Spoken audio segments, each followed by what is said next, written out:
जय महाराष्ट्र. दिल्लीतून सर्वात मोठी घडामोड समोर येऊ लागली आहे. उद्धव ठाकरेंच्या शिवसेनेच्या बाबतीत मित्रांनो सर्वात मोठी अपडेट.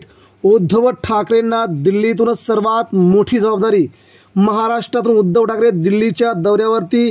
दिल्लीत असताना ठाकरेंनी घेतल्या प्रमुख महत्त्वाच्या बैठकी आणि या नेत्यांना भेटी दिल्यानंतर ठाकरेंच्या नावाची प्रमुख घोषणा. मित्रांनो, व्हिडिओ शेवटपर्यंत बघूया नेमकं काय घडलंय पडद्याच्या मागे. उद्धव ठाकरेंनी यांना कोणत्या महत्त्वाच्या घोषणावरती केले शिक्कामोर्तब.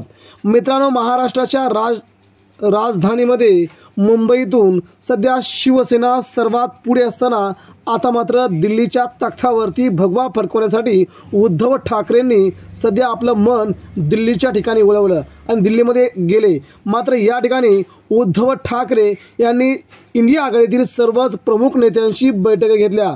राहुल गांधी असतील, मल्लिकार्जुन खरगे असतील किंवा आपचे नेते आणि ममता बॅनर्जी यांच्या पक्षातील नेते सगळ्यांच्या भेटी घेतल्यानंतर आता मात्र उद्धव ठाकरे दिल्लीतून सर्व पत्रकारांशी संवाद साधला आणि दिल्लीतून सर्वात मोठी बातमी पुढे येऊ लागली आहे.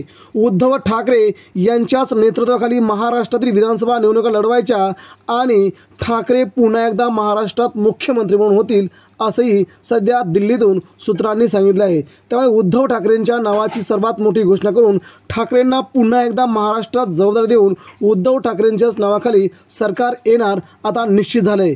त्यामुळे उद्धव ठाकरेंनी सध्या दिल्लीत जाऊन महाराष्ट्र जिंकलाय आणि दिल्लीचे तख्तही जिंकले. आगामी काळात महाराष्ट्रातून उद्धव ठाकरे जाऊन सध्या दिल्लीच्या तख्तावर देखील भगवा फडकवतील अशी शक्यता आहे. पुढील 6 महिन्यात हे शक्य आहे असं सध्या संजय राऊत यांनी म्हटलंय. धन्यवाद.